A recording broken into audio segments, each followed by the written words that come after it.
Bienvenue au cœur du crime, un podcast issu des archives d'Europe 1. Savez-vous que plus d'un tiers des crimes et délits commis en France sont traités par la gendarmerie nationale? Je m'appelle Yann Kermadec. Je suis commandant de gendarmerie. Je dirige une section de recherche dont la mission essentielle est une mission de police judiciaire.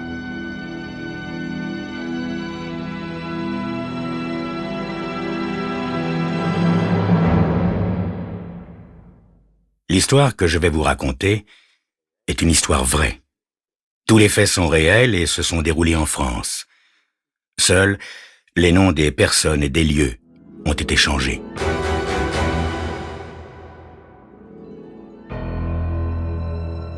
Encore une journée qui s'achève, pense Ralph Benson en regardant le soleil se coucher par la vitrine de sa petite boutique pour animaux. À cette heure-ci, les petites vieilles du quartier ne le dérangent jamais, à moins qu'elles aient oublié le paquet de brisures de biscuits pour leurs chiens ou les croquettes de leur sale matou. Ralph peut donc se détendre et décrisper ses mâchoires endolories par l'éternel sourire commercial. Il s'assied avec lassitude sur son siège personnel, spécialement conçu pour les problèmes de dos, et contemple Jimmy, son vieux singe capucin qui passe son temps à l'observer dans sa cage d'un regard dont peu d'humains arrivent à égaler l'intensité. Parfois, Ralph se sent aussi prisonnier que lui dans cette boutique poussiéreuse car il déteste la vie étriquée qu'il mène dans ce quartier sordide de Manhattan depuis 30 ans. Surtout que cette partie de la ville a considérablement déchu depuis que son père lui a laissé le magasin. La boutique elle-même est typique de l'appauvrissement général. Au plafond pendent un nombre incalculable de laisses et de colliers dont le cloutage est rouillé. La peinture pèle un peu partout, des lattes de bois apparaissent par les fissures des murs et les quelques animaux qui étaient à vendre sont tous morts à l'heure actuelle. Ah, si seulement il pouvait partir d'ici. Mais évidemment, il ne le peut pas car il gagne de moins en moins chaque année, Ralph Benson. Un jour viendra où il n'aura même pas les moyens de garder cette minable boutique. Lorsque son argent et sa santé seront épuisés, ce jour-là, il sera condamné à entrer dans quelque affreuse institution charitable. Voilà ce qui vient à l'esprit de Ralph tous les soirs, en regardant son seul compagnon, Jimmy le singe. On se ressemble tous les deux, n'est-ce pas, Jimmy? Hein? On mène la même vie, dans le fond, et on a des têtes de vieux aigris. Mais au moins, toi, t'as un peu plus de chance que moi, car tu n'es pas obligé de sourire toute la sainte journée à ces vieilles rombières. Tu peux les insulter si ça te chante. D'ailleurs, je crois que tu ne t'en prives guère, hein? Le vieux singe reste parfaitement immobile, tout comme son maître, et dodeline de la tête de temps à autre comme pour acquiescer. Ralph Benson se lève brusquement. C'est l'heure où il peut, sans être surpris, savourer un verre de vieux rhum, tout en continuant sa conversation avec Jimmy. Il s'empare de la bouteille de 10 litres sous le comptoir et la ramène près du fauteuil. Et puis, toi au moins, t'as eu une femme dans ta vie. Tu te souviens de Judith qui s'est pendue dans sa cage en voulant imiter Madame Holden, cette vieille pie qui tirait sans cesse sur son collier de perles? Le goût de l'imitation l'a perdue, la pauvre Judith. Elle avait volé un collier de chien et elle l'a si bien tordu et retordu autour de son cou qu'elle a fini par s'étouffer. Et depuis, tu es le seul survivant de toute la ménagerie. Est-ce que tu te rends compte de ça, mon vieux Jimmy? Ralph Benson avale une nouvelle gorgée de son rhum à bon marché. Jimmy l'observe et ne tarde pas à saisir un verre imaginaire, puis à le porter à sa bouche. Sacré singe, tu ne te lasseras donc jamais d'imiter le moindre de mes gestes. Je n'ai vraiment pas besoin de me regarder dans une glace pour savoir de quoi j'ai l'air. un léger couinement vient faire écho au rire de Ralph. Ce dernier, un peu las, ferme un instant les yeux et s'absorbe dans ses pensées. Bientôt, la tête lui tourne à force de ressasser les mêmes regrets. Soudain, un bruit sec contre la vitrine le fait se dresser, mais bien vite, il se renfonce dans son fauteuil. Ce sont ces sales gosses qui se groupent devant le magasin et lancent des pierres en criant « Ralph Benson, l'homme singe, mange des bananes dans un sac de linge !» Ils se dispersent aussitôt, bien entendu, car Ralph leur a déjà montré ce dont il est capable quand il se met en colère. À présent, il regarde tranquillement à sa montre. Ah, Jimmy ne va pas tarder à secouer les barreaux de sa cage. C'est bientôt son heure de sortie, pense-t-il en se retournant vers le singe qu'il observe comme à son habitude. Jusqu'à ce jour, jamais Ralph Benson n'est arrivé à détourner le regard de son vieux singe sur lui. Parfois, il s'amuse à essayer de le surprendre, mais sans y parvenir. Jimmy est toujours sur le qui-vive, à croire qu'il ne le lâche pas des yeux une seconde. « T'es un vrai flic !» ironise souvent son maître. « Allez, viens donc dégourdir tes vieilles pattes, mon petit Jimmy !» lance Ralph Benson en s'emparant d'une paire de clés tout trouillées. À sa vue, Jimmy se balance de droite et de gauche en lançant des petits cris d'impatience. Ralph ne manque jamais de permettre à l'animal de quitter sa cage. Ce quart d'heure d'exercice quotidien, juste avant la fermeture du magasin, est absolument nécessaire pour éviter la paralysie qui frappe souvent les singes maintenus trop longtemps dans un espace restreint. Lorsque Jimmy doit regagner sa cage, c'est, on le devine, à contre-cœur.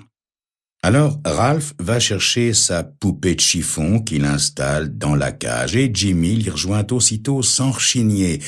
Cette poupée est une vieille compagne que Jimmy ne se lâche jamais de triturer tendrement ou de bourrer de coups selon son humeur. Mais de toutes les façons, cette poupée finit toujours par lui servir de coussin lorsqu'il veut dormir.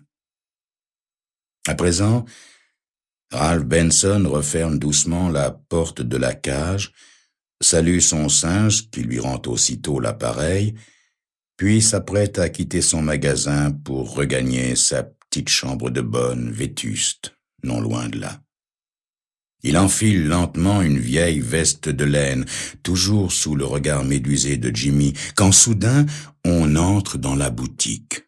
« Ah, Monsieur Benson, je suis bien heureuse de vous trouver encore ici. J'avais peur que vous n'ayez déjà fermé le magasin. » De toutes les vieilles femmes qui lui accordent leur clientèle, Ralph Benson considère que celle qui vient d'entrer dans sa boutique est la plus exaspérante de toutes. « Que puis-je faire pour vous, ma chère petite dame? J'espère quand même que tout va bien. Comment se porte votre petit loulou? » Les yeux de la vieille dame s'humectent brusquement. Ah, le pauvre loulou vient justement de tomber malade. Il est chez le vétérinaire en ce moment, en train de se faire opérer.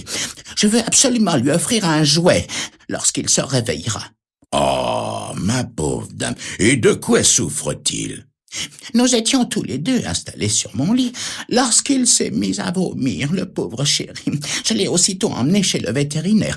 On m'a dit qu'il faisait une occlusion intestinale. Ralph Benson a du mal à cacher son dégoût, mais il sait très bien que c'est grâce à ce genre de conversation que ces vieilles folles préfèrent se servir dans sa boutique plutôt qu'au supermarché du coin. « Écoutez, vous ne devez pas vous faire trop de soucis, je suis sûr qu'il va bien se remettre de l'opération. Les loulous de Poméranie sont très costauds, vous savez, et le docteur Cunningham est le meilleur vétérinaire de la région. » « Que Dieu fasse que vous ayez raison, Monsieur Benson. » Vous allez trouver des os en caoutchouc, des balles à clochettes et des tas de nouveautés par là, Madame Johnson. Passez donc derrière le comptoir, les sacs de biscuits vont vous gêner. Madame Johnson longe le couloir jusqu'au rayon de jouets et d'une main se met à fouiller nerveusement les divers articles, tandis que de l'autre, elle maintient fermement contre sa poitrine son sac à main de vernis noir. Ralph Benson sait que le choix va durer de longues minutes. Aussi se met-il pour patienter à ranger une étagère par-ci, par-là, tout en guettant du coin de l'œil le moment où Madame Johnson va enfin se décider. Il lui tarde de rentrer chez lui, mais bien sûr, cela n'effleure même pas l'esprit de la vieille femme. Soudain, la main qui examinait les articles se fige et se recroqueville sur une petite côtelette de porc en caoutchouc. Ralph Benson croit l'espace d'une seconde que Madame Johnson a enfin trouvé le joujou qui fera le bonheur de son chien. Il s'approche d'elle, mais, à sa grande stupeur, il la voit reculer, comme si elle avait aperçu une énorme bête. « Mais qu'est-ce que vous avez, Madame Johnson ?» Madame Johnson ne répond pas. Elle continue de reculer vers lui, puis elle se plie en deux comme sous l'effet d'une vive douleur.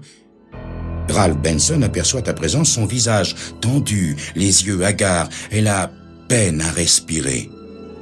Tout à coup, elle s'écroule à ses pieds. Son vieux sac vient heurter le comptoir et s'ouvre, béant, dévoilant, sous le regard halluciné de Ralph Benson, un contenu on ne peut plus surprenant. Qu'est-ce que Madame Johnson peut bien transporter dans son vieux sac de vernis noir? Vous le saurez dans quelques instants.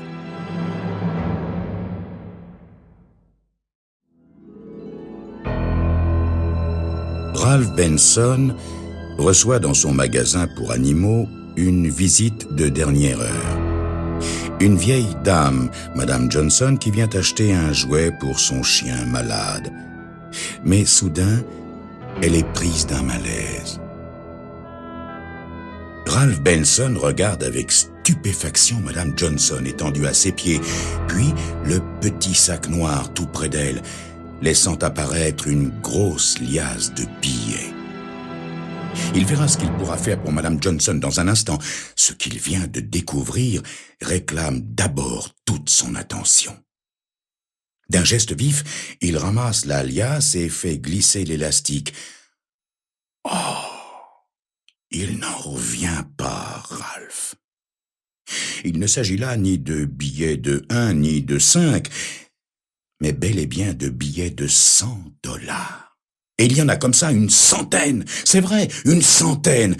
Il y a là une véritable petite fortune. Il considère d'un air incrédule la silhouette immobile sur le sol. Mais qui aurait pensé qu'une petite vieille d'aspect si misérable possédait tout cet argent? Et si je prenais un billet ou deux, tu crois qu'elle s'en apercevrait, Jimmy?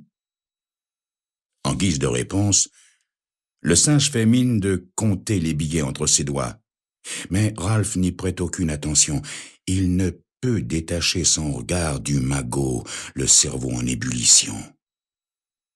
Peut-être s'agit-il d'une de ces excentriques dont on parle quelquefois dans les journaux, qui ont l'air pauvres mais qui en réalité possèdent une foule de billets de banque planqués sous leur matelas. Peut-être aussi vient-elle tout simplement d'hériter. Et si elle se balade avec $1000 dans son sac à main, qui sait si elle n'a pas une véritable fortune soigneusement camouflée quelque part chez elle? Les pensées les plus folles assaillent Ralph les unes après les autres.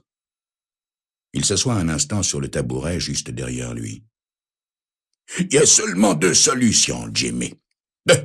Soit elle est morte d'une crise cardiaque et j'empoche son magot sans risque, soit elle est simplement évanouie et il faudra tout lui rendre. Sinon elle aura tôt fait de me dénoncer aux flics. Hein? Qu'est-ce que tu en penses, vieux sage? Ralph Benson n'ose pas vérifier. Il a bien trop peur qu'en touchant la vieille, elle ne se ranime. Pourtant, il lui faudra bien se rendre à l'évidence. Il n'y a que 2 solutions. J'ai une chance sur 2. se répète-t-il en palpant les billets avec envie. Ah, cet argent lui faciliterait tellement les choses. Il pourrait enfin abandonner cette maudite boutique et leur petite vieille, et s'en aller loin, très loin, et vivre sans plus jamais avoir à trimer comme il l'a fait jusqu'ici. Hélas! Un gémissement jaillit de la gorge de Madame Johnson. Elle frémit légèrement, puis, d'une manière plus vigoureuse, enfin son vieux dos voûté se soulève lentement, difficilement, sous le regard exorbité de Ralph. Ah non, non, c'est trop injuste, vraiment. À son âge, combien de temps lui reste-t-il encore à vivre, hein? Et qu'est-ce que cet argent peut représenter pour elle? Soudain, sa résolution est prise. Sa main se referme autour d'un couteau effilé posé sur le comptoir où, un peu plus tôt dans la journée, il coupait de la ficelle. Puis, d'un coup, sa main plonge le couteau dans le dos voûté. 1 fois, 2 fois, 3 fois. Cela se fait si vite que la victime émet à peine un soupir. C'est seulement Jimmy qui pousse un grand cri d'excitation. Une demi-heure plus tard, Ralph Benson se félicite en s'apercevant qu'il ne s'est pas trompé. Dans l'appartement de Madame Johnson, sous son sommier exactement, s'étale sous ses yeux le quintuple de la somme qu'il a trouvée dans son sac. Il s'assoit au bord du lit, tremblant. Le spectacle tant désiré, tant souhaité, maintenant qu'il le voit, lui paraît incroyable. Il s'empare vivement d'un cabas près de la cheminée et le remplit à toute allure, puis, consciencieusement, il dépose le corps de Madame Johnson sur le lit avant de s'en aller. « Tu vois, Jimmy, je suis riche à présent. Je vais pouvoir mener une toute autre vie dans peu de temps. » annonce Ralph Benson à son singe dès le lendemain matin.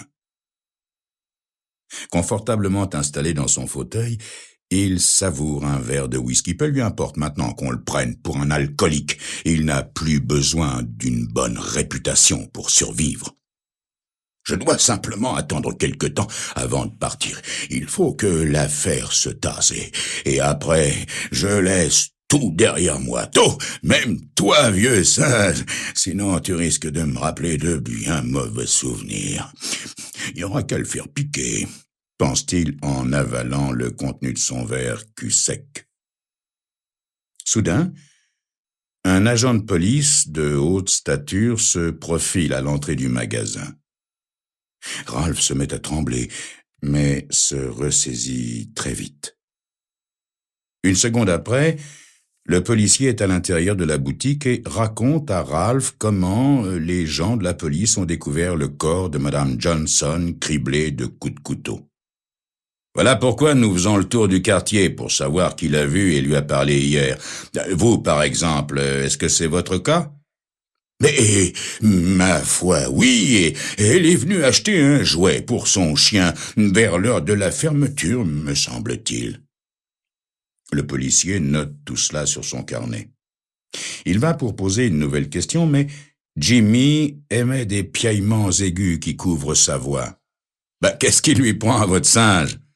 demande le policier en s'approchant de Ralph pour se faire entendre. « Oh, c'est rien, c'est rien. Il doit avoir envie de se dégourdir un peu les jambes. » L'agent a l'air amusé. Il se tourne vers Jimmy en secouant son stylo dans un geste d'apaisement. « Hé, mon vieux, cesse de faire ce raffut !» Vif comme l'éclair, Jimmy s'empare du stylo et bat en retraite au fond de sa cage. « Ah non, non, non !» s'exclame Ralph consterné. « Lâche ce stylo, Jimmy, tu m'entends? Lâche ce stylo !» Mais Jimmy n'a aucunement l'intention de le lâcher. À la surprise de Ralph, l'agent éclate d'un grand rire. « Tout ce qu'un singe voit, il le refait, n'est-ce pas? Il m'a vu écrire avec et maintenant, il va essayer de faire la même chose, hein? Quels sacrés petits imitateurs, ces singes !»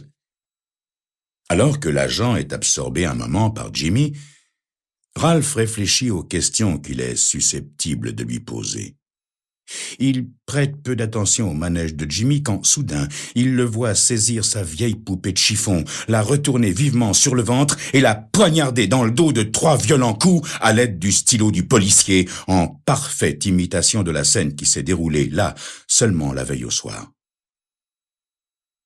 Paralysé par l'horreur, Ralph voit le sourire du policier se changer en rictus et, avec un calme de mauvais augure, se pencher pour ôter au singe en furie le stylo et la poupée au dos teinté de rouge. Tout ce qu'un singe voit, il leur fait. N'est-ce pas, Monsieur Benson?